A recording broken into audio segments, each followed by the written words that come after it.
If you take a coworker out and you take them on a hunt and show them what goes into that hunt, the passion that you have for it, the work that goes into it, and show them that it's not like guys just driving around a pickup truck shooting anything that moves.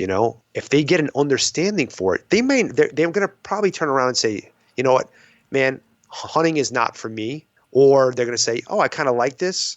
But either way, in the end, they're going to have an understanding. And when it comes time in the ballots, they're not going to be against you. Big Buck Registry's Deer Hunting Podcast, episode number 253. John Stallone, Hunter Recruitment, and How to Bow Hunt the Coyote.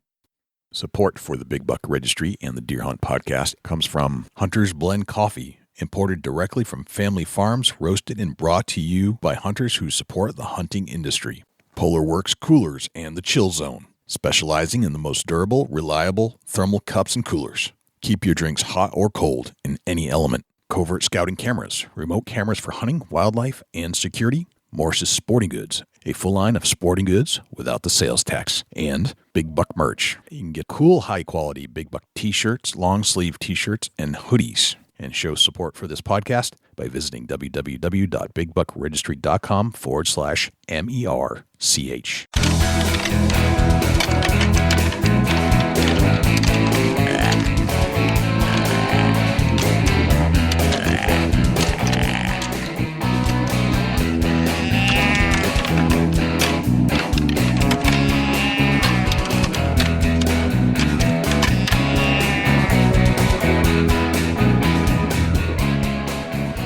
Big Buck Registry is a virtual museum of hunting stories. We preserve a piece of Americana by interviewing and recording hunters about their hunts and experiences from across the country.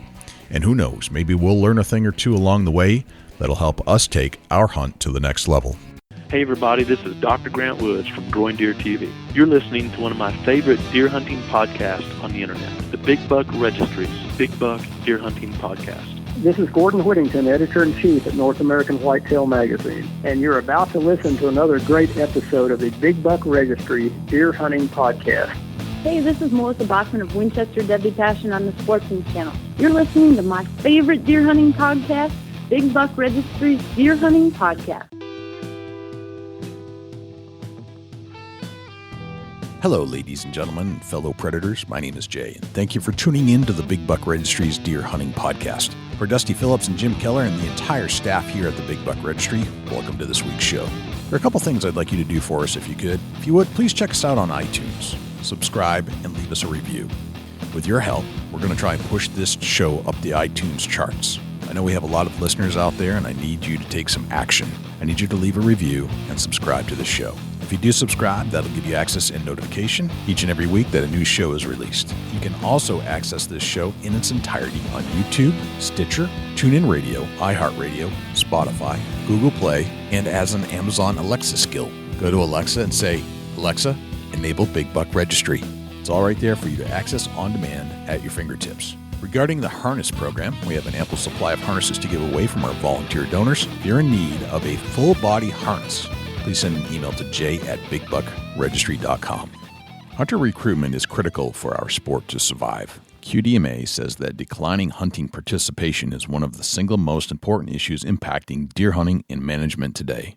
But who's to blame? Is it social media? Is it a lack of hunter unity? Is it the media or the anti-hunter winning over the middle ground? These are tough questions to answer, but it'll be essential for us to answer these questions to reverse the trend of declining hunter numbers. We turn to John Stallone to discuss this topic in depth as he just wrote a think piece article about the subject. But we don't stop there. I've always been fascinated with John's ability to successfully take coyote with a bow and arrow. Hunting coyotes with a bow will undoubtedly help you with those adrenaline-filled deer hunting moments when you need to make it count. But how the heck can you get a good bow shot on a coyote? John discusses his strategies. We'll get to our interview with John Stallone in just one moment, but before we do, let's hear from our friends at Polar Works Coolers and Jim Keller with the Deer News. Folks, I want to tell you about one of the best coolers I've found for the price in quite a while.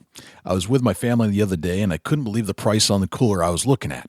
I always wanted one of those high-end coolers because of the quality that I had heard of, but I couldn't justify the price.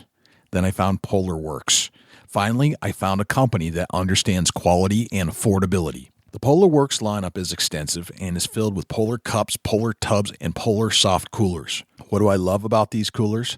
Well, for one, the ice stays frozen for a long, long period of time. But they've thought of other things in their design. For example, drain speed. No one likes a slow drain after a long weekend on the trail. The Polar Lock system. You're always protecting your valuable beverages from thirsty outsiders. And there's the non-slip Polar Feet. Polar Feet will prevent sudden movement when you're on the move. There's the sweat-free material, so you don't have to worry about cleaning up puddles when you're finished with your journey. Polar tubs hold ice for such a long period of time because of the 3-inch insulated walls, the heavy-duty gaskets, and the fail-proof hinges, which guarantee a freezer-tight seal. So check out polarworks.com when you're considering your next high-quality cooler without breaking the bank. That's www.polarwerkz.com. For the Big Buck Registry, this is Jim Keller with the Deer News.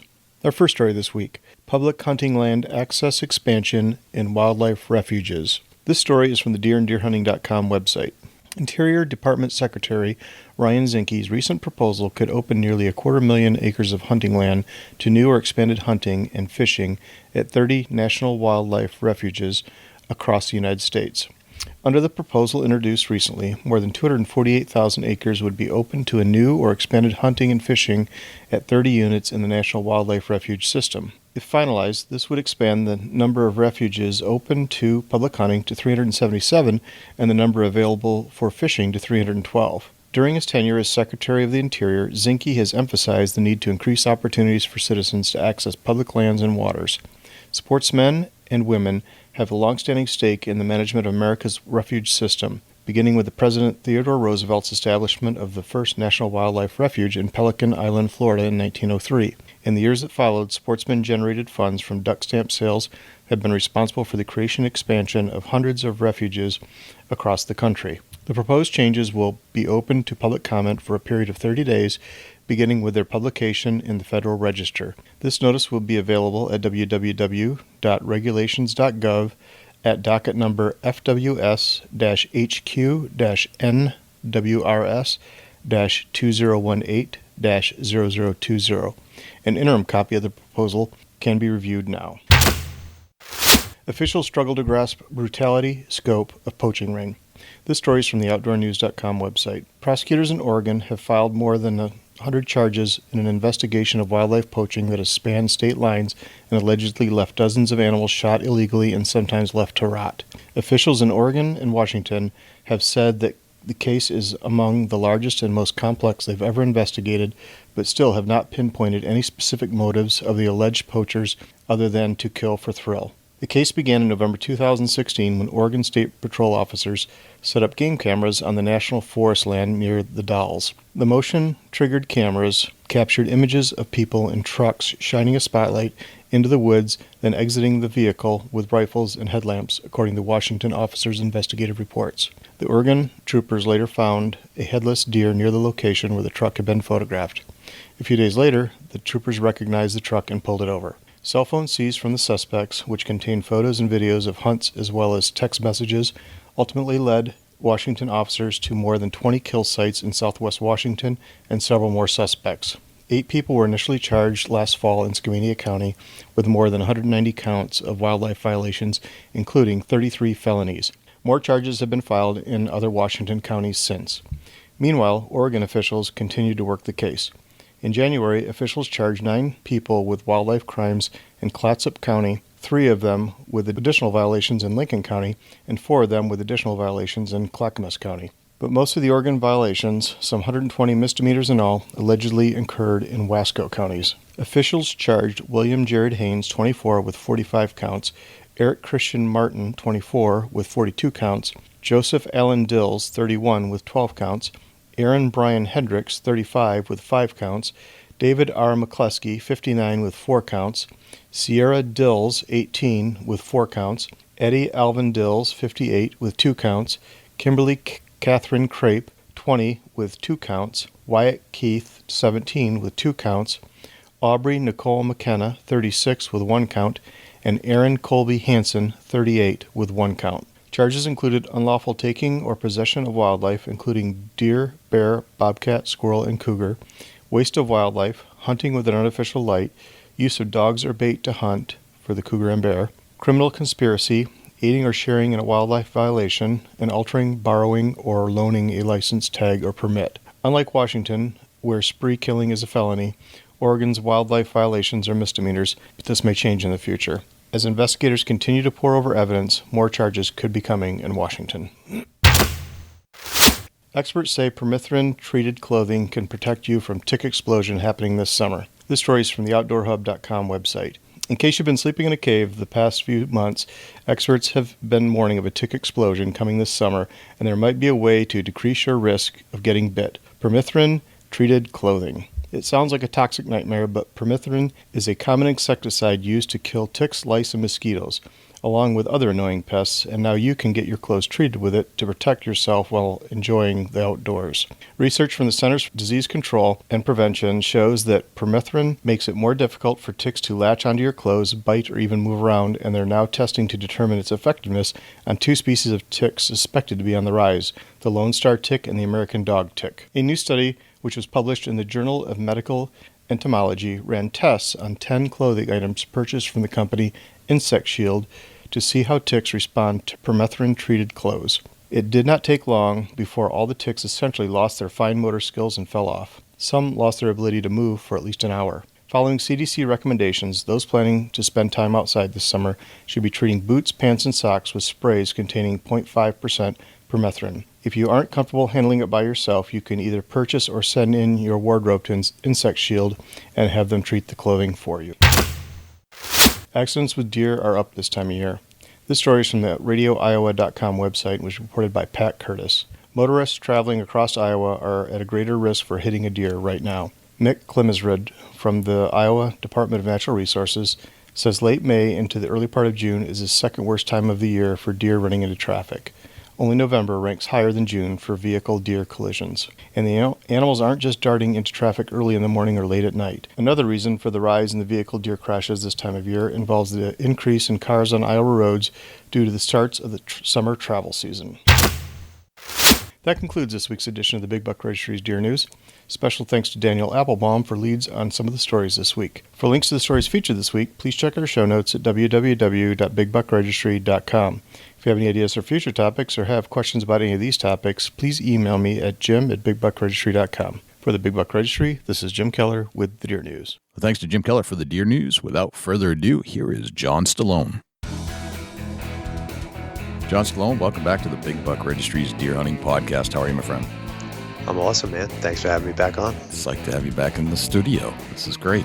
Yeah, it's nice. I've been on a 2-week break of podcasts finally. Really? I banked a whole couple, a bunch of them, and I was like, you know what, I'm gonna take 2 weeks off. Yeah. I just needed to refresh here, but we'll be back at it strong. Yeah. Next week. So I got several guests coming on, and just gonna hammer out a bunch more. I like to get all mine, most of them done, so that when I start hitting hunting season, I'm not having to do more than one every couple of weeks or whatever. I like to do that too, if I can. Sometimes I just get and this is so stupid, but I get a little burnt out. I just don't want to think about it right then and there. I want to focus on something else completely. But getting a bunch in the queue helps that when hunting season rolls around, for sure. Oh yeah, absolutely. Yep. Yeah. No, I think everybody gets burnt out. I mean, because here's the thing: you don't want to sound like you're asking the same questions to, right. And you've definitely, interviewed enough guys that you get a lot of the same answers. You do. Just regurgitated in a different way. And partly because we're asking the same questions. So it's hard to always think ahead and think outside the box. And, I know myself, I've tried to open it up to my listeners and ask them to ask questions that I'm not thinking of. Right. Right. Once you get to a certain point in your hunting career, you things that you don't think are questions for yourself might be for other people. And it's just, Right. Yeah. And I listen to my audience a lot about, that sometimes it's a basic question, a more complicated question, or there's a certain guest that I haven't had on yet that kind of goes with a certain genre or category, and I need to go find that person and complete that circle, or that, there's like the trackers of the Northeast, for example. There's like, I don't know, 4 or 5, and we've gotten to most of them now. But for whatever reason, I get a lot of requests for that.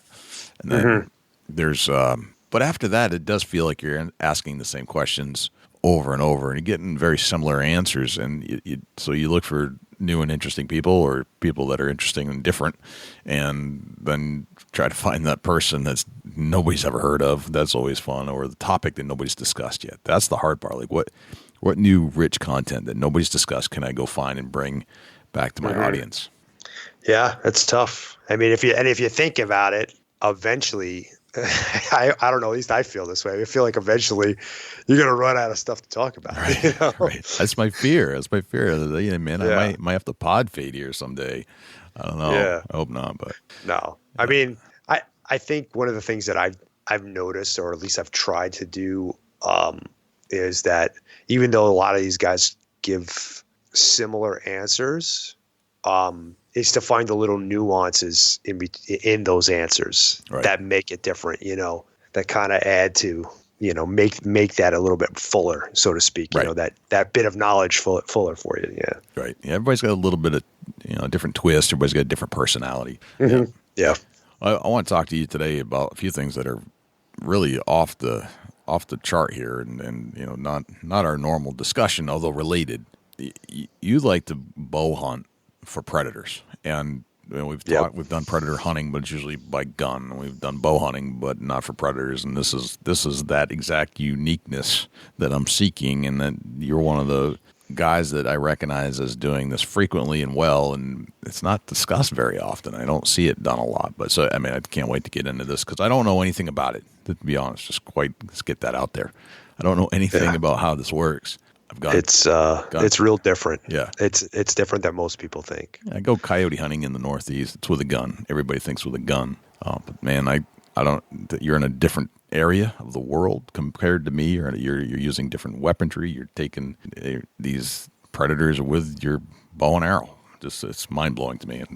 And I'm looking to you for some insight and answers, and just I'm quite blown away that you can actually do that, to be honest, because I it's hard for me to even find one with a gun, much less try to kill it with a bow and arrow. So very cool. I'm excited to talk about that. But me too. I'm psyched. There's also this other pending problem that we have about hunters. We're losing numbers, and you've written an article about hunter recruitment and touching on youth and getting your kids into hunting. And I want to discuss this ad nauseum as well. I know we talked about just dedicating a few minutes to it, but I think it needs to go deeper. So let's get into that as well. Well, excuse me. As you indicated, our hunters, the numbers are dwindling year after year. We get smaller and smaller.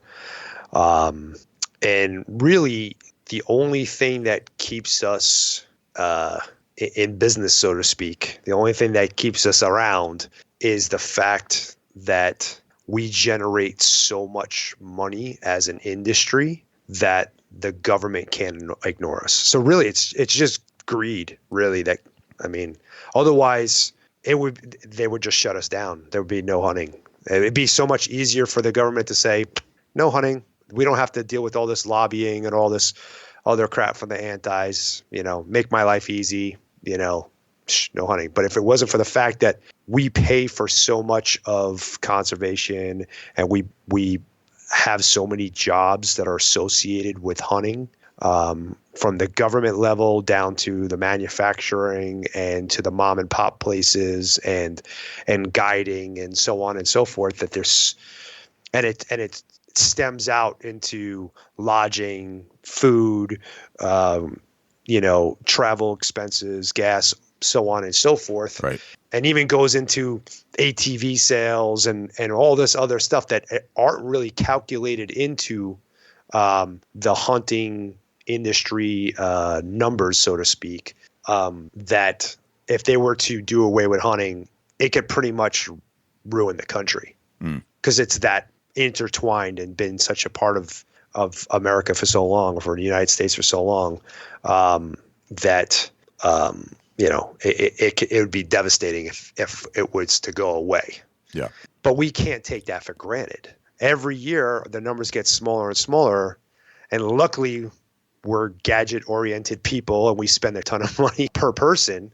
And we actually spend more now than we did, in the 80s when our numbers were higher. But again, you can't take it for granted because it can go away very easily. They're predicting like 10, 20 years from now that we can be down to half the numbers that we're at. And I don't know where they come up with these numbers, to be honest with you. And I'm not a statistician, but to me, half the numbers, I seriously doubt we're still going to be generating the billions of dollars that we do with half the numbers. Right. There's been a steady decline in hunter numbers and retention since the 1980s. And I don't know if the start of the study was in the 80s or if this is something that we just referenced the 80s in this particular situation. What do you think's the cause of the drop? I mean, everybody's kind of trying to figure this out. Where has this decline been coming from? I think it's societal somehow. I think a lot of it has to do also with this is coming from my own polling. Mm-hmm. I think a lot of guys get out of it. A lot of people get out of it because where they can hunt is, the access is getting less and less. The cost to hunt is getting higher and higher, and stuff like that. So people kind of just, they get away from what used to be a family thing. Oh, hey, let's go throw on some orange suits and go out in the woods and, hopefully we'll shoot a deer. If not, we'll hang out with the family and everything's great. It's become more of an industry, and more of and the social media side of it, like it's really a double-edged sword. It's gotten bow hunting specifically, not so much rifle hunting, but it's gotten bow hunting help to grow it. But it's also created a lot of I don't even really know how to verbalize it, but a lot of social media superstars that are not necessarily helping. Yep. Helping the situation, and it's also within social media. So one of the things that's a problem is, let's say, I don't know, Jay, you post something about, I don't know, shooting deer in the head, at 1,000 yards. Right. Something distasteful. Okay. Right. Something distasteful, something that most hunters don't agree with. So you start getting a lot of flack from the hunters. Oh, I can't believe you post that. They keep hitting you up with all this crappy comments. Well, all that does, because let me use Facebook as an example, which is pretty much the same anywhere, but their algorithm, the way it works is the more people that are commenting, the bigger net they cast, the more people can see that post. So if even though you may not want to, you're basically promoting that negativity. And eventually that negative piece gets in front of anti-hunters, and then it goes viral within that niche, and it just brings a bad light to the hunters. Yeah. Because, that's how Cecil the Lion and stuff got. It started off with, it started off within the hunting industry, that post of with him with the lion and whatnot, and eventually it blows up and it goes a different way. So guys have got to be conscious about what they're posting, and if there's something that's online that is not, hunter friendly, is not promoting us in a good light, then don't comment on it. Send the guy a direct message. Send that person a PM or whatever and say, hey, listen, you're free to do whatever you want. It's a free country, but that particular post doesn't put us in a good light, and you may be enjoying a lot of traffic from it, and it might be, because guys put stuff up for shock, reasons all the time. But you got just let them know that this what you're doing could be hurting us, and they may take it down, they may not, they may tell you go F yourself, but at least you're not making it worse than it already is. Yeah. So it's important that we do that. And one of the other things that I talked about in that article is the bashing that goes on between hunters and the fighting that we do. We're constantly arguing with each other. And we do not, as a group, we do not show a unified front. Mm-hmm. And any anti-hunting, whether they're anti-bear, anti-salmon, whatever it is, they all join together and lock arms. Mm-hmm. And hunters don't do that. They don't, do they? It's weird. No, we're too busy arguing why I shoot a Matthews and you shoot a Hoyt, and too busy complaining about I'm a trad guy and you're a compound guy, and just all this stupid crap that, I feel like as a hunter, you should promote hunting as a whole, as long as it's legal, as long as it's done ethically and is shown in a good light, you should promote it. Right. And what I mean by promote it, I don't mean like share it, whatever. I mean, if you don't have to like it. Like I know plenty of guys that don't predator hunt because they don't believe in it, or they don't hunt bear or whatever. And that's fine. That you don't have to like it. But if you don't like it, it's like your mom always told you, if you don't have something nice to say, don't say it at all. Mm-hmm. It's kind of like that situation, right. Right. It's like, just don't agree with it. Move on. You guys have a commonality. You're both outdoorsmen. You both love to hunt deer, but this guy, in particular, loves to, hunt coyotes. I get a lot, and I've noticed, like this time of year in spring, I do a lot of predator hunting. My Instagram drops off a bunch, right? Because there's a lot of people that don't agree with what I do.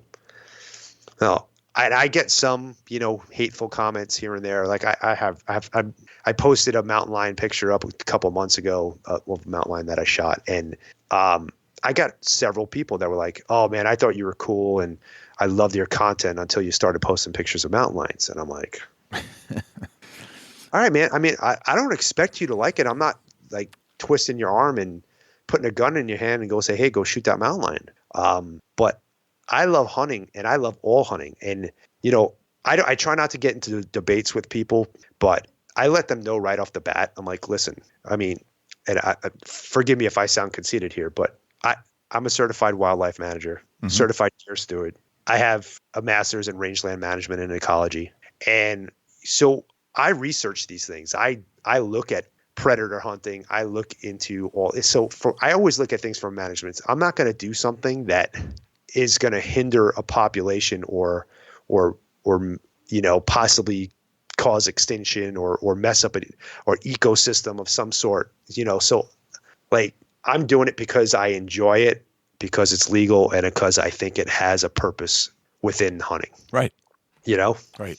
I feel like we lose perspective of the conservation that we bring to the world as hunters. And for some reason, and I cannot put my finger on this, there's no unity. You don't feel like you're on a team. You would think that you feel like, or you should feel like you're on a team as part of a group of conservationists all looking towards the same common goal. But it's not the case. We sit there and we bicker back and forth, and the speed at which we can comment and show negativity towards somebody's hunting success or just whatever they've done is light years compared to where it was in the 80s and mid-90s, where you had to sit down and really think about, well, should I call this person on the cord telephone, or do I have to sit down and actually write a letter on paper or type it and then mail it? And you had to, now it's so convenient to make comments to tell people exactly how you feel right then and there as you thought it, that it's almost, I think, broken up any common ground in a lot of ways. It's shown all the individual facets of everybody's thoughts towards hunting, where, it's not just one size fits all. And we sit there and we, not only do we have to fight the antis, we have to, and I don't know if the antis are really our problem. It's the middle ground that's the people we need to win over. And when we're sitting here fighting amongst ourselves about, well, you should deer hunt but shouldn't lion hunt, it's ridiculous. Yeah, I come from the school, if you're going to manage game, you got to manage everything. Right.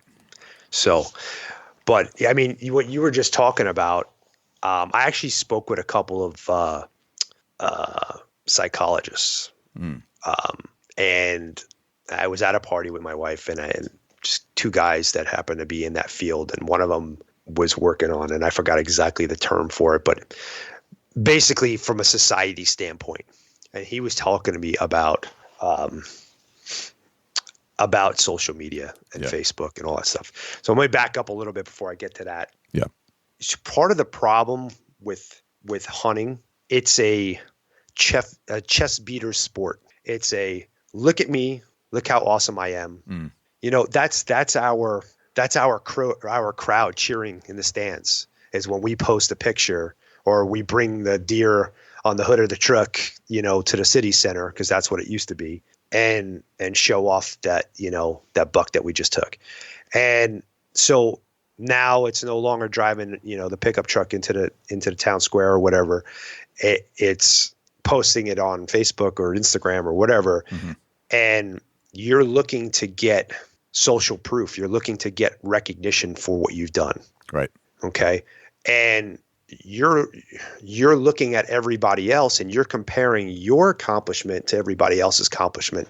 And let's face it, we look hard enough, we're going to feel disappointed about ourselves. Right. Okay. Right. And that goes for myself too. I mean, I consider myself a very accomplished hunter. But there's plenty of times where I find myself envying other guys on social media and be like, man, how does this freaking guy shoot 200-inch deer all the time? You know, like, cause I don't shoot 200-inch deer. I know why I don't for the most part, but I don't. Anyhow, so it's like I was talking to these guys and it's like, I'm going to use Facebook again because it's the largest. It's their social algorithm, not the one that's working on the actual, not the computer part, but the psychology behind it is absolutely genius. You post something on there and you're expecting whatever, 20 likes, 100 likes, whatever. Yep. And you only get 10. And you're like, man, nobody likes me today. Nobody likes me. So let me boost that post. Let me pay for it to see more people. And what people don't realize is that, okay, I have on my personal Facebook page, I have 5,000 friends and I have 2,700 and change that follow me additional. So 7,000 people. So when I post something, realistically, 7,000 people should see it. But in actuality, there's only a couple hundred people that get to see it. And most people don't understand that.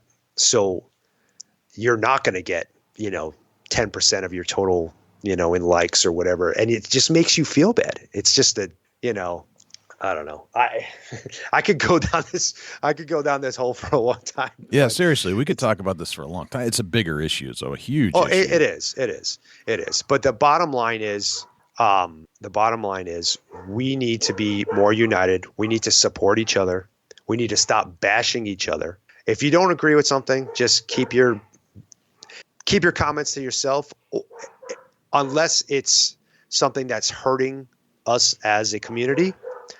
And if it's hurting us as a community, approach them privately. Yep. One, they're not going to want to lash back out at you. They're going to appreciate the fact that you went to them like a human being and said, hey, I think this and I think that and this and that. And you guys are either going to leave having an understanding with each other and an understanding one another's viewpoint, or they're going to agree with you. I mean, every once in a while you got that, jackass that, doesn't want to hear anything. And he's, right. I had some guy that posted a video of him running over a hog with his quad several times. And the hog kept getting up and like trying to charge him. Yeah. And he's like, yeah, this hog would, kept charging me. And I'm like, dude, you got a quad, drive away. Yeah. An anti-hunter sees that. Every single one of us is out there doing that now. Right. That's what the view is. Right. That was because really dumb. And it doesn't, every time, the anti-hunters and media in general use negativity as a tool. Yep. Anytime it's rubbernecking. Okay. You drive down the highway, you see an accident, you're going to stop and look. And that's how media sells.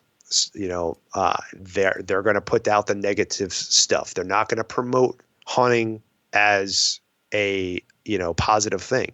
I mean, if you look at like Disney, for instance, I mean, Bambi, you can go back to whenever that was released in the 70s or 60s, whatever that movie's from. Hunters are the bad guys. Right. And so it's already ingrained in society that hunters are bad. It's evil. Hunting is evil. So, and it's very easy for the anti-hunters to spin things and persuade the middle ground, as you put it before. But that middle ground is like 70% of the population. Right.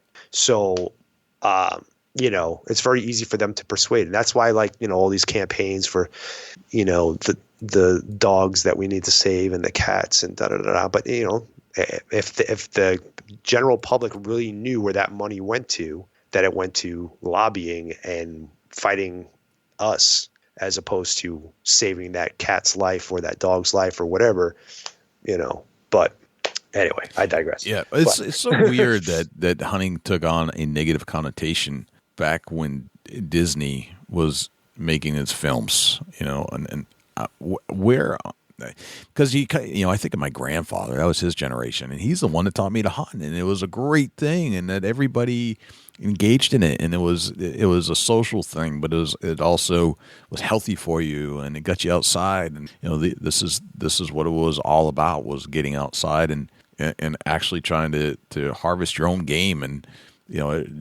it's a life lesson. It made you feel alive, but it also gave you great respect for the very animal you were chasing.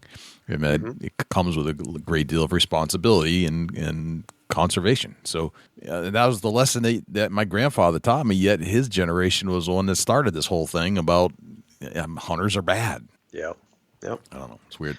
So getting back to the main point is, how do we recruit kids into this environment where the speed at which negativity can fly goes, speed of light? Well, it's really, it's up to us. And I put in that article, I challenge everybody to try to get one person a year to take them out. And I say kids, it doesn't necessarily have to be kids, but it's better to start with the kids. One, because you're going to get more mileage out of them, and they're going to hopefully pass it on to the next generation.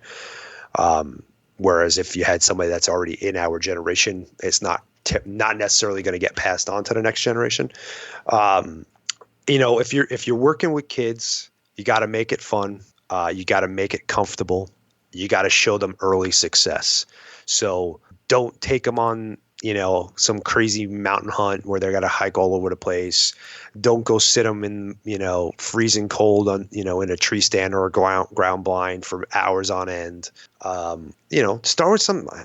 I think a great gateway drug is turkey hunting. Take them turkey hunting. See that there's a dialogue established with the turkeys. I just actually did a podcast with Jerry Bethgy, and we were just talking about this very thing. He's like, he found it very easy to get kids interested with turkey hunting because there's a lot going on. It's proactive. Mm-hmm. Like I know, just taking my wife hunting when I got her into it a little bit. That was the first hunt I ever took her on, was a turkey hunt, and she really liked it. She's like, "Oh, we call, we're walking, we're doing this, we're doing that." It's not just, and then like the very next hunt, I had her sitting in a tree stand with me, and she hated that. Right. So it's about showing them. The other stuff will come if they grow a passion for it. You got to understand they're not going to have that same drive to go sit out in freezing cold rain, snow, 20, 30 mile an hour winds and hike all over God's country until the passion is there, Right. And it doesn't even have to be hunting. Get them into fishing, because hunting and fishing licenses do the same thing. Right. For us as a whole. So start them off with fishing, then ease them into hunting. I mean, that's what and as far as getting other people, I know that one of the biggest kickbacks or one of the pushbacks that I get is that, it's already hard enough to hunt. Why do I want to bring more people into it? I can't, there's no place for me to go hunting now. I'm already, fighting the Orange Army and whatever. I get that. Living out west, I don't have as much of it. but I am from back east. I did live in New York. Right. So, I was 16 and I go back to hunt there every year, and I do run into that every year. It's just tremendous amount of competition for a small amount of land.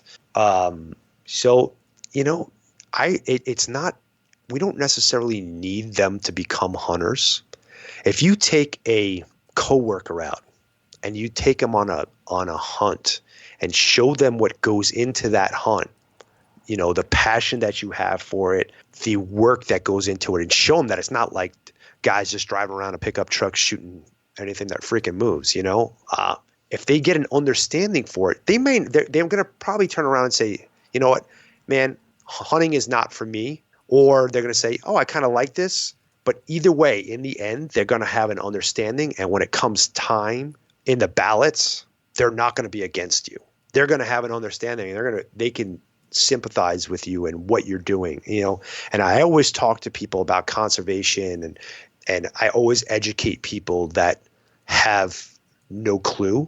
They just think hunting is hunting. Every time I have a dialogue with a non-hunter, I try to interject what we do as a community for the animals that we hunt, for the environment, and how it affects all these people that don't hunt.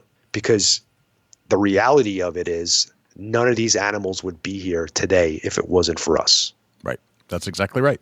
I was trying to explain this to my son the other day, and it's weird.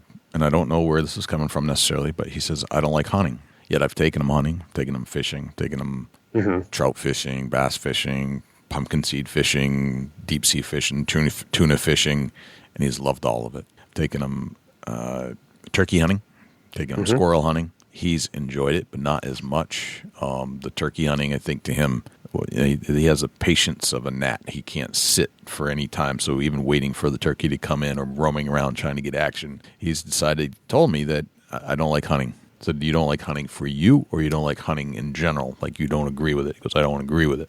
So let me tell you something about conservation. And we had this whole conversation about how hunters are conservationists, that the money that we drive into the conservation of the very species that we're hunting are the reason that those animals are alive in the first place. And that if it were up to the generation without conservation, that we would not see any deer, turkey, probably no squirrels, rabbits. You wouldn't see any of these game species that you see today, that we hunt today. They would not exist. They would be pretty much gone. Right. And he's like, huh, I never thought of it like that. So to me, that tells me that there's a lack of this education amongst our kids, even at that basic level, to understand that, hey, I am doing a good thing by going hunting to preserve the species that I feel like it's getting weeded out even at the education level like that. Maybe we got to start there. Yeah, no, for sure. I wish there was a mandatory program in school, or just even like, I don't know, in social studies, even having, a chapter of it, right, so that they would understand. Right.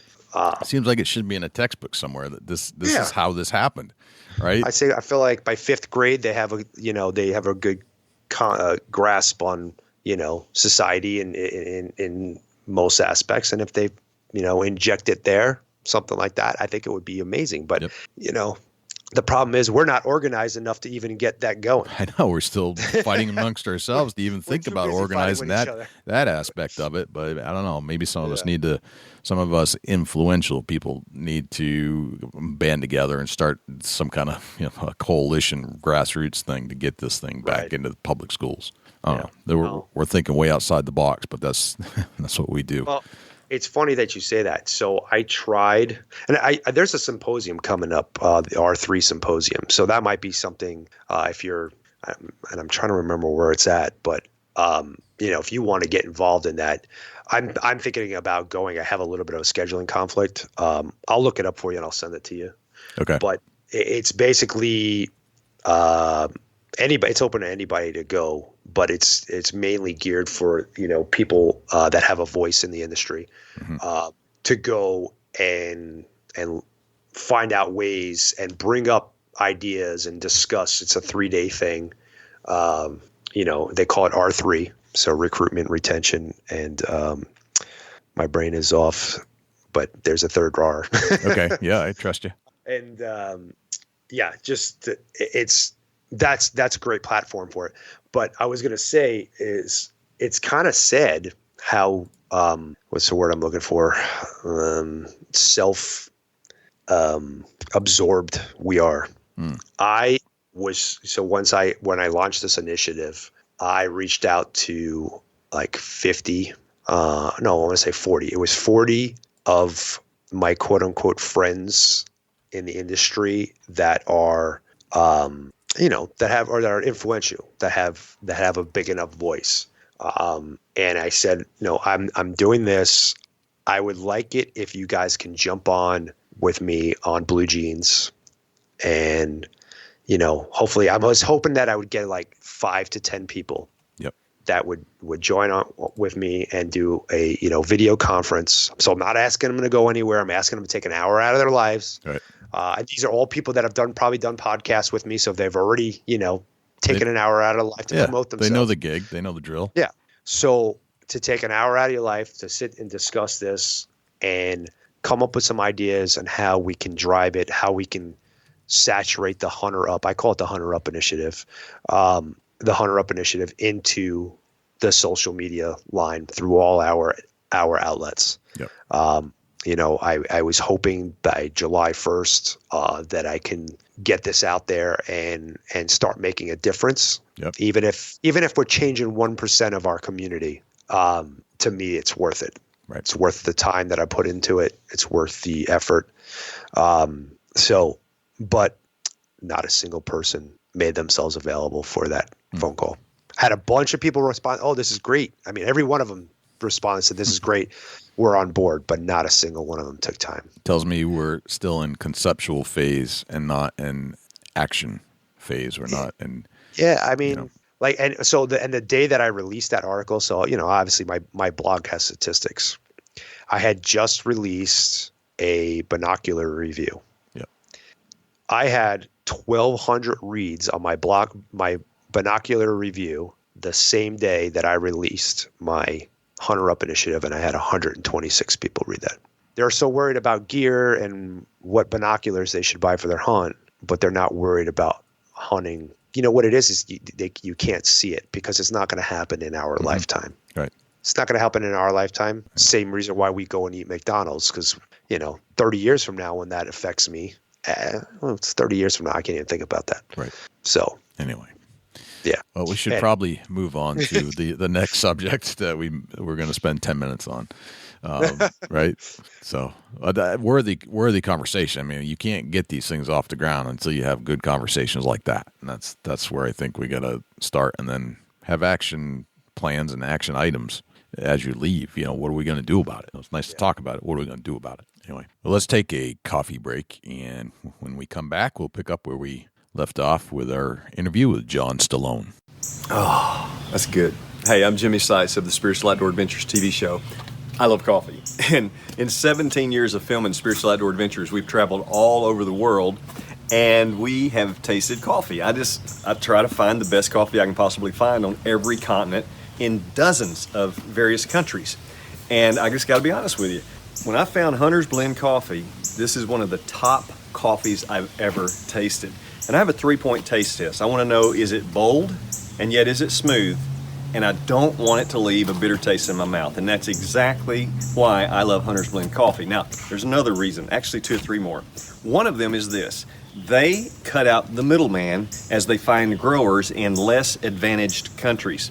And so this grower will then make twice as much money, and he will be able to turn around and help bless his community, his family, and even build his farm up and make it better. For example, there's a guy named Diego in Nicaragua, and he takes his extra earnings to bless his community, and he sponsors a lot of pastors. I love that. If you move over to Thailand, in Thailand, the growers employ 80 women, 3/4 of which had been in the big cities and were being exploited in the sex trafficking trade. Terrible thing, but they got them back at home in their villages. They're very happy now, and they have good jobs. I just love what they're doing. Now, there's one more thing. The Hunter's Blend Coffee Company guys are outdoorsmen, and they support hunting and conservation organizations. And I think that's just one of the greatest things that you can possibly do for the environment that we live in these days and for the animal herd. I am hats off to the Hunter's Blend Coffee guys. thank you for what you're doing. And I would highly recommend that if you have not tested Hunter's Blend Coffee, that you go online to huntersblendcoffee.com, place your order, give it a try for yourselves. They have great mugs, hats as well, but just get the coffee, give it a try, and support a really good cause. Now, also, one more thing. Please go to your local outdoor retail store and ask them to put Hunter's Blend Coffee on their shelf. And now let's return to our interview with John Stallone. All right, so let's talk about bow hunting predators. How the heck do you even start? I mean, I'm out here chasing coyotes with guns on bait piles, calls, and sometimes it works, sometimes it doesn't. But boy, it's hardly ever at any kind of close shot unless it's accidental. You know, Right. I mean, you're hunting out west.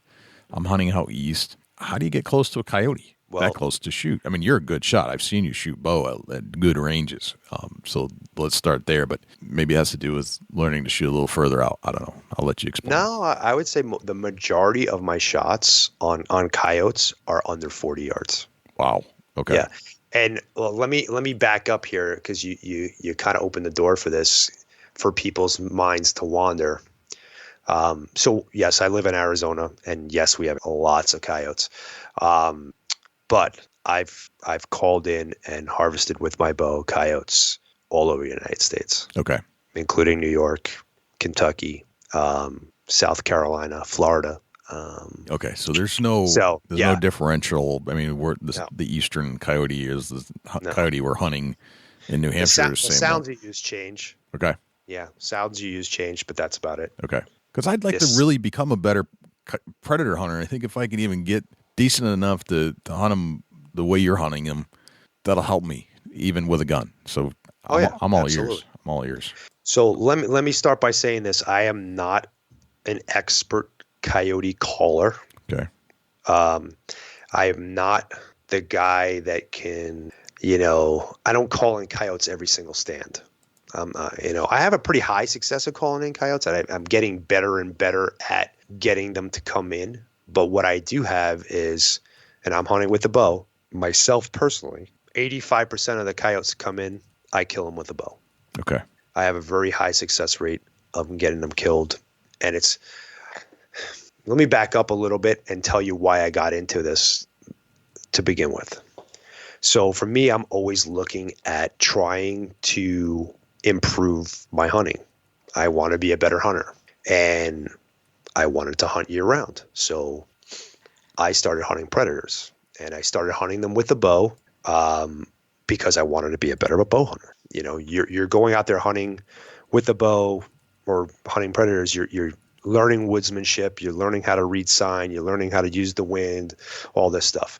But it also most importantly, I accredit my ability to get animals killed when I'm presented a shot to my predator hunting. Yep. It builds confidence. It helps you get faster at acquiring the target, ranging, drawing back, shooting. It all becomes fluid. I can't tell you how many times and especially during the rut, like even I'll equate it to tree stand hunting. Okay. Where I would have a deer or a doe come trotting by and a buck stopped for, 5-10 seconds, not even. That's enough time for you to range, draw back, and shoot if your body's trained and acclimated to it. Okay. And I can't tell you how many times back in the day where I'd be like I just blew a shot opportunity because I couldn't get set up fast enough. And then, I'm trying to stop. The buck starts trotting off after the doe again. And I try to get him to stop. He's not going to stop. He's got one thing on his mind. He don't give a crap about the crappy grunt that I'm throwing him from up in the tree, Right. So I got really good at what I call drive-by shootings, and this came out from coyote hunting. So for me, coyote hunting is not only a management tool, it's a tool to practice my craft. And so the commonality with calling animals, any animal, doesn't matter, predator, elk, turkey, whatever, there is always a hang-up spot. There's always a spot that where an animal comes into the area that you're calling and expects to see whatever it is that's calling to them. There's a guy by the name of Chris Rowe. I don't know if you've heard of him or not. I haven't. No. Okay. He talks about this in elk hunting. The reason why I bring him up is he explains it the best. He put it into terminology that made me visualize it in a way that it made the most sense. I had been doing it already, and I've been doing it for years before him, but his explanation for it was excellent. So picture yourself in your house, and you hear your wife calling to you from another room. Mm-hmm.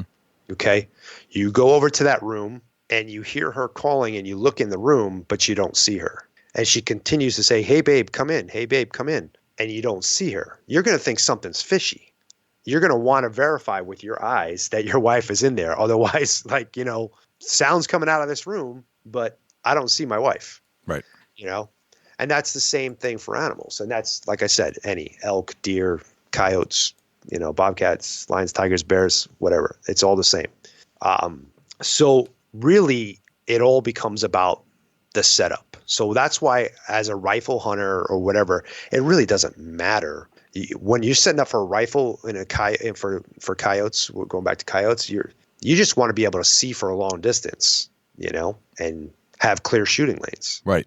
Because your room is so much bigger. And by the time they get to a spot where they're expecting to see the call, it's usually within range. Even if they hang up 150 yards, 200 yards, you should be able to shoot them with the rifle. Then coyote hunting with a rifle really just comes about going to spots where there's a lot of coyotes, and you have a better opportunity to call one in. Right. That's what it becomes about. It becomes playing the wind and picking the right spot. Well, bow hunting for predators or any animal, like I said, yes, you have to pick a right spot. You have to pick a place where there's coyotes at, because if there's not, you're not going to call one in. But it becomes about the setup, and that's the most important thing. So, and part of that, it'll come from experience. If you've done a bunch of calling and you've watched coyotes, how they approach the call, mm-hmm.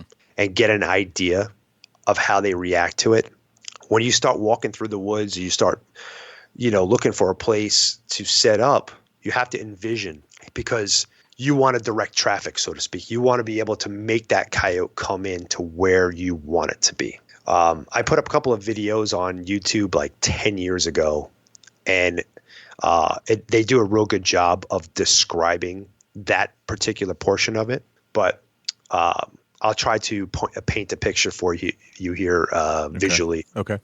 With my words. So my approach, I always approach a stand. I shouldn't use the word always, but I try to. Right. Careful. I try to approach a stand with where my end game is, where I'm going to set up, that the wind is perpendicular to me. So a lot of times I'm walking in with the wind in my face, and then I make a hard right or a hard left, make a 90-degree turn at some point, so that the wind is now going from my left to right or from my right to left. Mainly because if it's in my face, I run the risk of predators coming from behind me, mm-hmm. and they don't come in. I'm trying to, again, this goes back to what I was saying, I'm trying to direct traffic. I'm trying to get them to come across me and give me a broadside shot. Okay. Okay. So with the wind going left to right, there's a very good chance that a coyote will circle to get the wind, and when he doesn't smell anything, he'll come closer. So a perpendicular wind. I use a Fox Pro. Yep. It's very, very, very, very, very difficult to do it with a mouth call, because you can't get the coyotes they pinpoint you, and then you get, caught drawing back and stuff. Right. So I always face the main speaker in the direction that I believe that the coyotes are at right now. Okay. Like if I'm calling to a thicket or whatever. Yeah. I face it, and I've set up my setup with the wind that is going from that thicket away from it, so that I'm gonna check again. It's really hard to paint the picture. All right, I'm getting it. The thicket is off to my right. Okay. Yep. And the wind is going from right to left. Mm-hmm. Now I face my speaker towards the thicket. That's ideal setup. So the next thing I'm looking for, so now I'm kind of, and of course it doesn't work. It doesn't always work that they're going to come exactly the way you expect them to come, but they never there's do. a very good chance that they will. Okay. So with that setup, if they come straight to the call, great. If they don't and they circle, it's still good because they're going to come around to kind of catch the wind. They're not going to smell anything and they're going to come in anyway. That's why that setup works. But the main thing is setting up that room that we discussed earlier. Mm-hmm. And that room could be, a briar patch, could be a bush, a small tree. So I call it the hide. That's where I hide my call. Gotcha. Okay. And the hide is always a place that I can shoot to, and it's typically under 30 yards from me. Yep. I've done them as close as 5 yards or 10 yards rather, and as far as 45, 50. But of course, the further away it is, then the longer shot you have. So my setups are designed that the coyote, bobcat, fox, whatever, is going to come straight to the call and look for the call long enough for me to get a shot off. Okay. Because that's the other thing. People are like, oh, well, how do you stop the coyote? When you squeak at them or whatever? No, I never ever make a sound other than what the call is making. And they always stop. Again, there's that word always. Almost always stop exactly where they're supposed to. Right. I'm actually in the process of trying to do a tutorial video of this. Okay.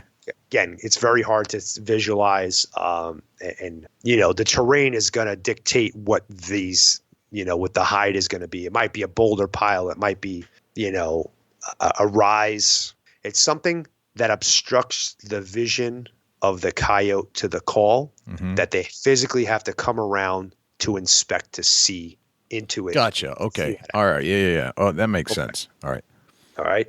So now that depending on what sound you're using, so let's say you're using a rabbit in distress, it doesn't have to be tremendous to hide a rabbit. But if you're using a fawn in distress call, now you got to think this is a deer. He's going to expect to see a deer from here, here, and here. Mm-hmm. If it was standing there. Or if you're using coyote sounds, again, coyote is a much larger animal and you need a much bigger obstruction for the the coyote to come around to inspect to see it. Yep. So I use like coyote pup distress a lot. Yep. So a lot of times I will put that like into a juniper tree or something, where like he really has to come and look hard and give me that 4 or 5 seconds. And they're not going to give you a long time. They're going to come, they're going to stop, they're going to look. And that look might only be just a couple of seconds, but we'll get to the actual shooting part here in a little bit. So once I found a good hide, that good hide also has to be in conjunction with a good blind. Okay. So I don't carry a blind out in the field with me. I just use natural cover. And that natural cover, when you're looking at it, it might be a little hole in it. Again, I'll use the juniper or cedar as an example. It might be just a little hole in there, and I kind of break some more branches or whatever, and I get into it a little bit deeper so that I have the opportunity to come to full draw and make a shot. Sometimes the coyote will come from a different angle, and it kind of screws you up, and you won't be able to make a shot, and it happens. But it doesn't happen often if the setup is as perfect as possible. Gotcha. So I'm always looking for a good backdrop. I try to almost always have the sun at my back. And like I said, I always try to have the wind from left to right. That being said, I specifically look for certain conditions, and I have certain areas that I hunt that when the conditions change, I can adjust my hunting area to those conditions. So I have those conditions when so I have the sun at my back. So I have the wind perpendicular when I approach. Like one of the things I do out here when I'm hunting within the city limits, which is another great thing about hunting with a bow. So, all these places that I can hunt with a bow that I couldn't hunt with a firearm are open to me. So nobody else is calling to these coyotes. Right.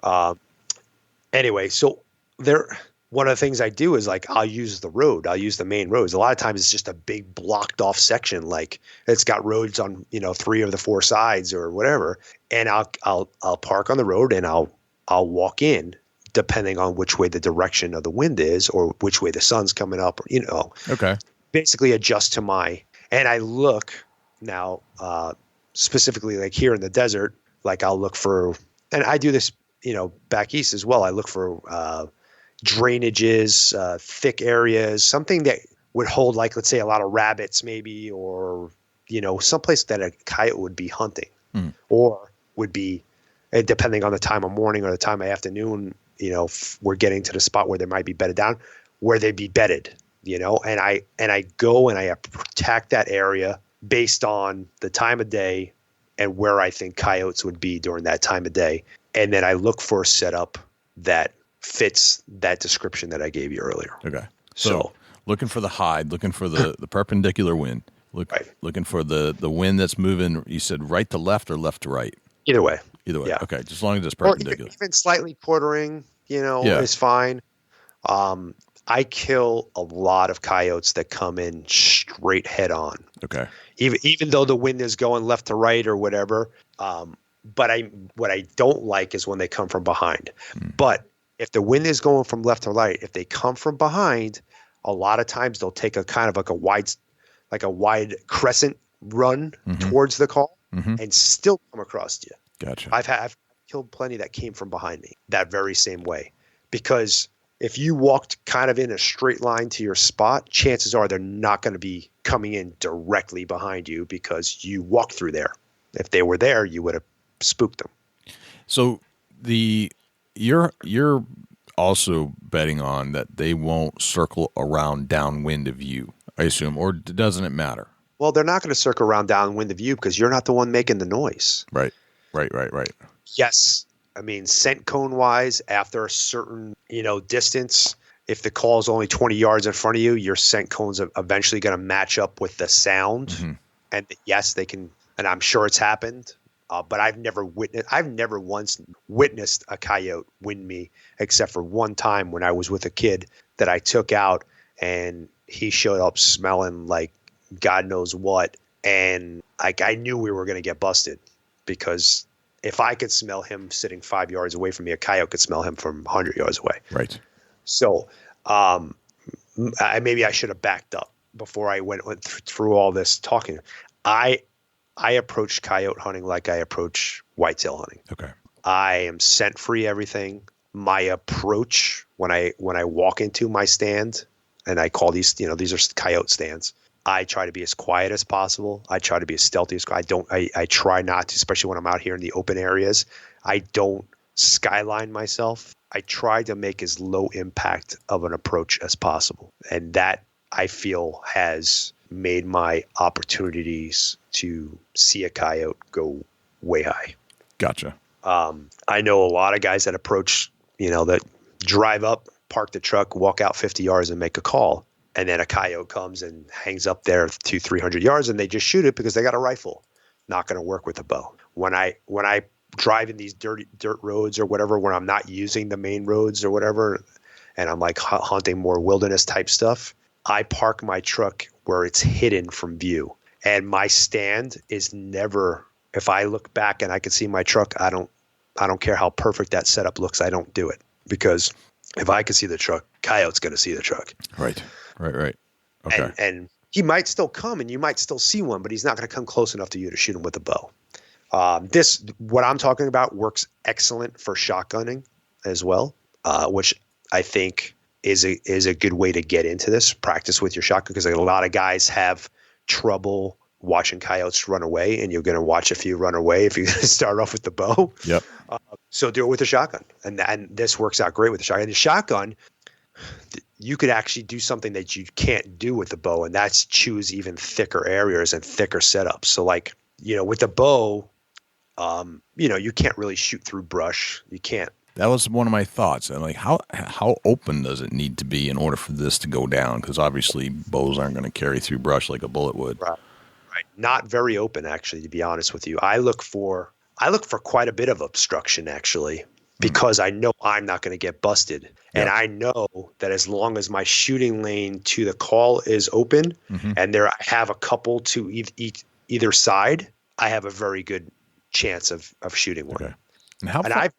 I've done setups where like it was so tight and you would be like, and literally they're in your lap, like in your lap before you even see them. Those ones are a little difficult because you got to be like quick draw McGraw on those. And by that's what I was kind of getting at. If with a shotgun, you could do that. It's like, flushing a covey of quail, boom, you see them, pull up and shoot. I took one of the guides that works for me, one of my good friends, Shane, and we did this right after javelina hunting in February. We did this stand, and I literally called him into 4 yards into his lap. Like he was so surprised. He actually shot as he was pulling the gun up and shot the freaking coyote's foot off the first shot, and then got him with the second one.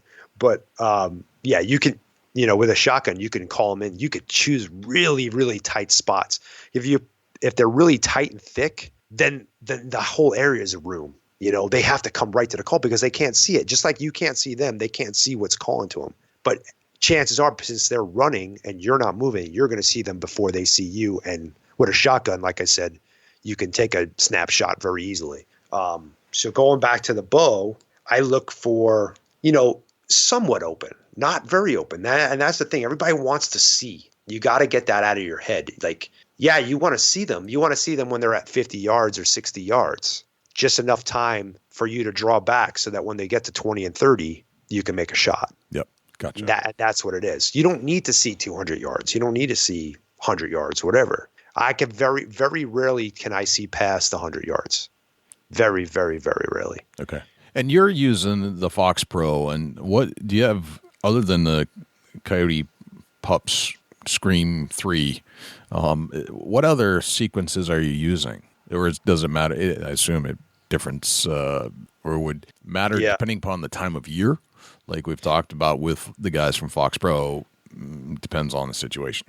I found that Coyote Pups Scream works all times of year and all times of day. Okay. It's like it's not my go-to. Like, that's not the first call that I use. Honestly, for me out here in Arizona, I don't want to tell you because if anybody listens, they're going to use it too much and then screw it up for me. But I tend to lean towards the rabbit stuff. Okay. I think rabbit's an easy animal to conceal. Mm-hmm. You can play them pretty loud and you can reach out there. I've personally heard rabbits screaming for, 5-10 minutes naturally on their own. Okay. I think it's easy to manipulate. And one of the things I do is on my Fox Pro, I have a Fox Pro Fusion. Yep. I play with the pitch.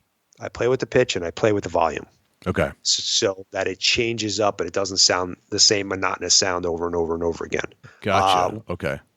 I call for 10 to 12 minutes straight. And if I haven't had one come in, a lot of times I'll switch to the Coyote distress call. And again, it really depends on the time of day. Once I start getting later in the day, I don't even use prey and distress calls. I will use like Fox distress or I'll use a Coyote distress. And it depends what I'm going for. Okay. So we're talking specifically about coyotes. I use Coyote in distress because Coyote pup in distress because it invokes a natural, maternal response, or maternal paternal response to come and check out. They're very, coyotes are very pack oriented. So if they hear another coyote in distress, typically they'll come check it out. They might not always be hungry. They might not always, So, as far as using calls, I try to think about what's the main food sources in the area. Yep.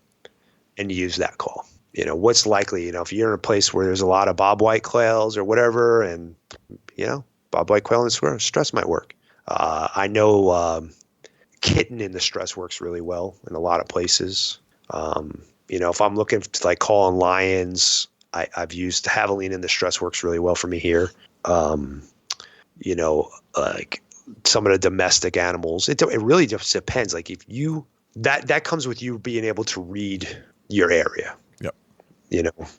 There's certain sounds that'll work everywhere. I mean, a rabbit, this cottontail rabbit works every state in the United States that there's coyotes, because there's some form of cottontail in every state.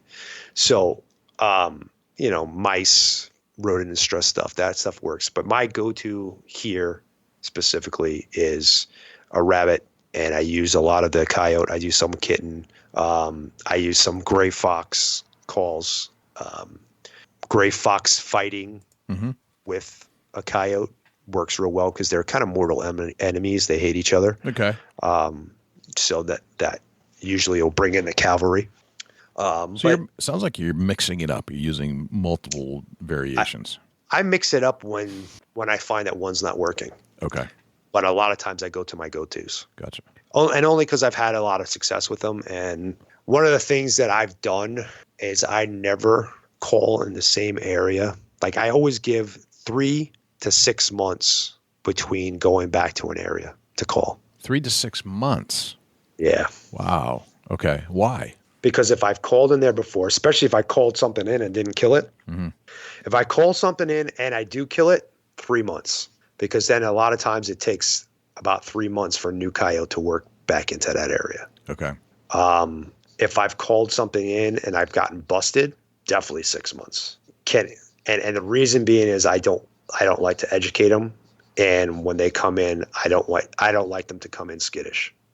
I want to say that 90% of my coyotes that I kill come charging in or trotting in and come straight to the call. And gotcha. I don't get that one. I every once in a while I will, I get that one that kind of, is a little leery, will come to a certain spot and they don't even come to care to look into the room. Okay. All right. So they're real cautious. And those are the ones you could tell that had some kind of, something's fishy. I've been in this situation before. Yep. Or they might be catching some of your wind or whatever. But, and a lot of times if you adjust a call right, you can get them to still come in and make that shot. But, and I have on several occasions, it's just, I like them, to come in on cue and me draw back and shoot. I'm also very conscious of weather and moon.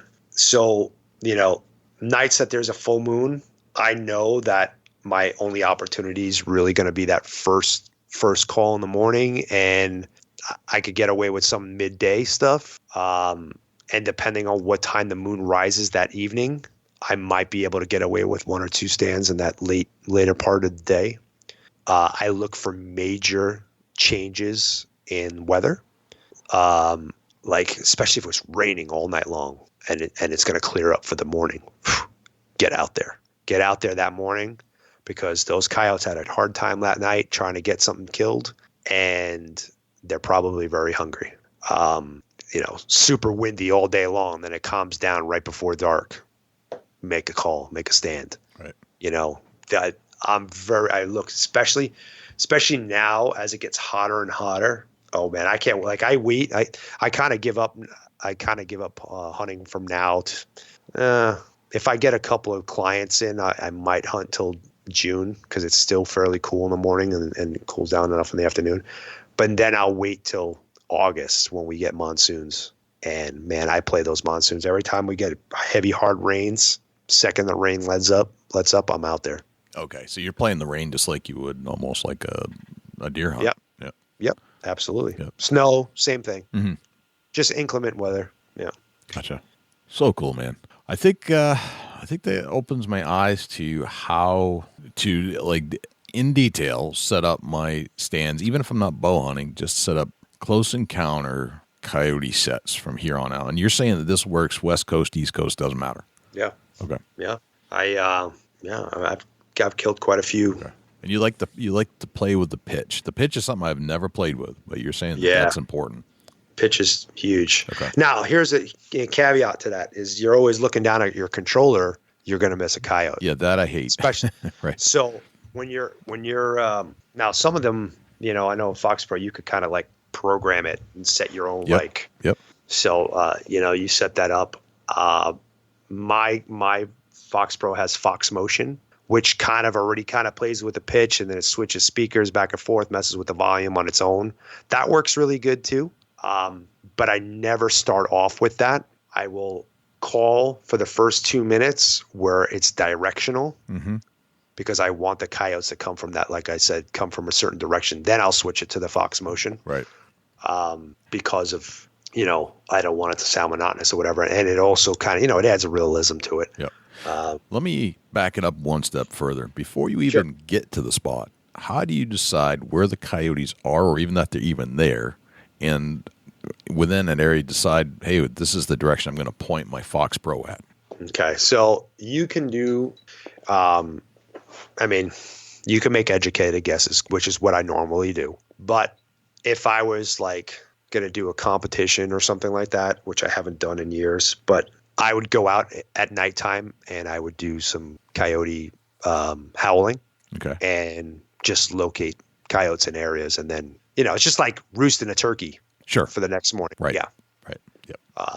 So you are doing the pre-scouting before you. Yeah, like I said, now I don't anymore. I have literally, if you saw my Onyx maps, I have probably 200 stand spots or locations that I have marked. And I just rotate through them. Yeah. But yes, when I was just when I go out of state or whatever, and I don't know. Now I know what to look for. Yeah. And it becomes second to me. So I try to verbalize it. Just whatever you feel would be bedding cover, or like I said, a place that a coyote would hunt for rabbits, or, So if you see rabbit sign. Yes. Or see a rabbit, chances are that might be where they. When I see rabbits, I know that there's a rabbit-eating predator nearby. Exactly. Okay. Yeah. All right. Good to know. Whether that's a fox or whatever. Yeah.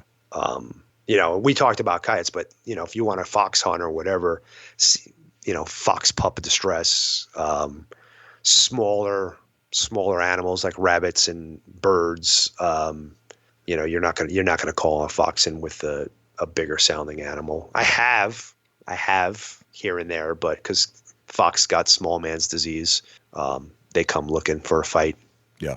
What about bobcats? I can't hunt bobcats here, but other states you can. I call in a tremendous amount of bobcats around here, which is odd, but can't kill them. Yeah, that sucks. I go nuts if a bobcat came in that I can't shoot. It happens to me every year, actually, because we have a season. Yeah. And from March 31st to I think it's August. It's whenever deer season opens. So like the mid-August. Yeah. There's no fox or bobcat. None of the fur bearers. So like badger or any of those. Just coyotes and lions are year round. Yeah. So yeah, it happens to me all the time in spring. I call in bobcats. So what I do is I avoid the foxy looking areas and the bobcat looking areas. And I kind of stay away from that. They here in the Southwest, I've called them in Utah. I've called them in Colorado as well. But I look for, if I'm looking for a bobcat, I look for more broke up country, more, rocky stuff. Same thing with fox. They like, rock outcroppings, a lot of stuff like that. Yeah. Yeah. Where a coyote, I tend to get, and I say the flats, but the flats here compared to probably what you're thinking, it's not like prairie. It's not these big wide expansions. It's just flat walking. Yeah. I know the areas you're describing because I've seen fox in those areas. I haven't seen coyotes in there, but I've seen fox in these kind of flat areas. I don't know why it is, but you're right. Yeah, I get it. Oh, I've seen coyotes and called in coyotes everywhere, like way up on the mountain. Really rocky, nasty stuff, like where I went to go try to call in a lion or something, and a coyote came in.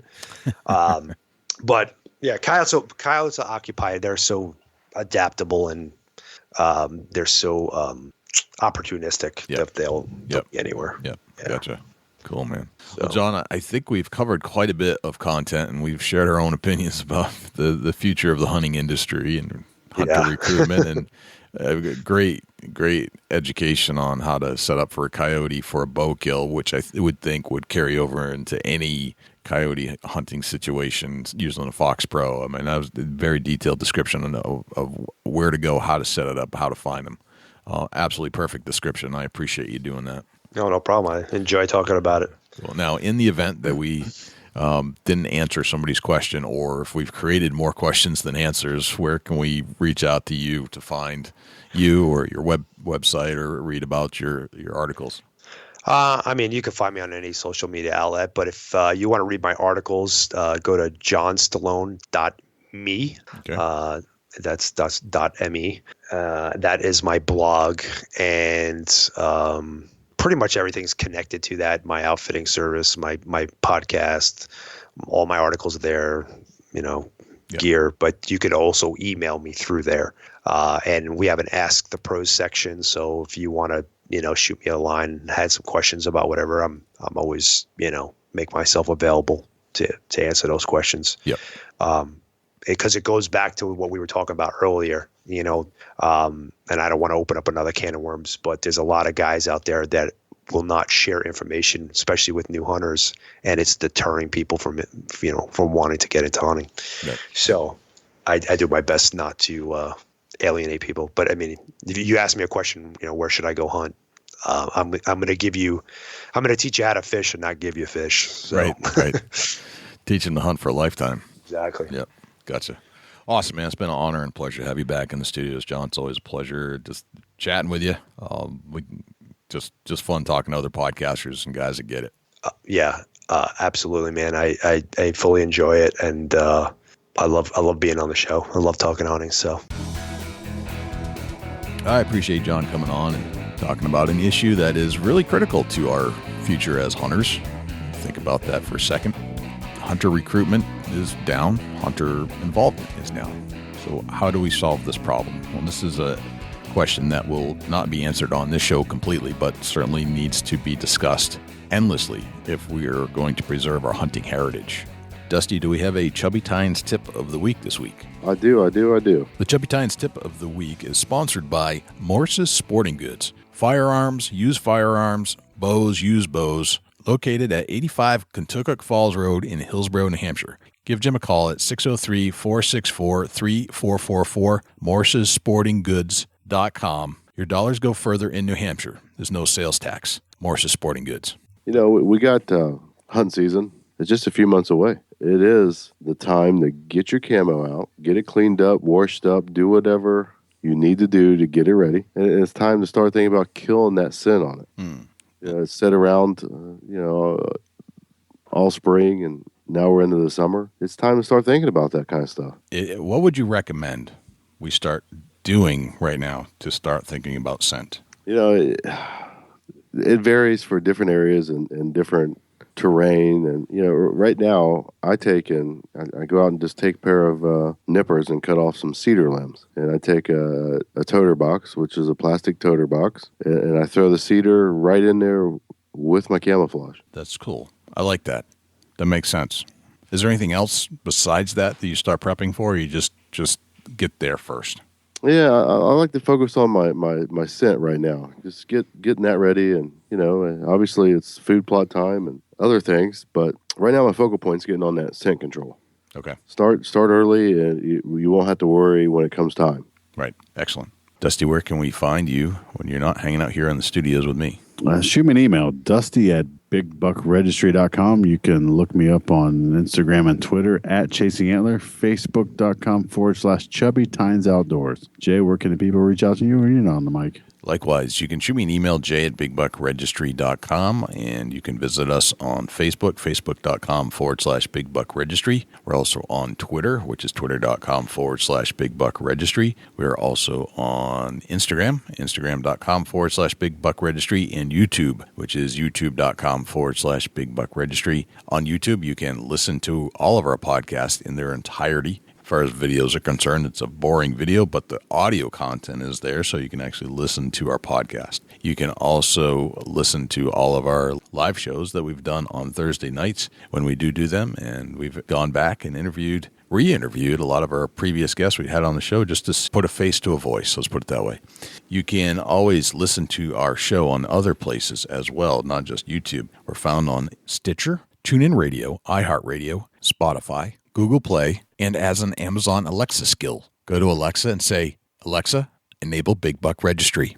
And if you would like to submit a buck to our page for consideration and be featured on our page in front of 250,000 diehard deer hunting fans, all you have to do is go to bigbuckregistry.com/mybuck, and all of the instructions will be right there. I think that's pretty much everywhere we're at. I think that's a wrap, Dusty. That's a whole lot of big buck, Jay. Sure is. I'm Jay Scott. I'm Dusty Phillips. And this is the Big Buck Registry's Deer Hunting Podcast. We'll see you next week.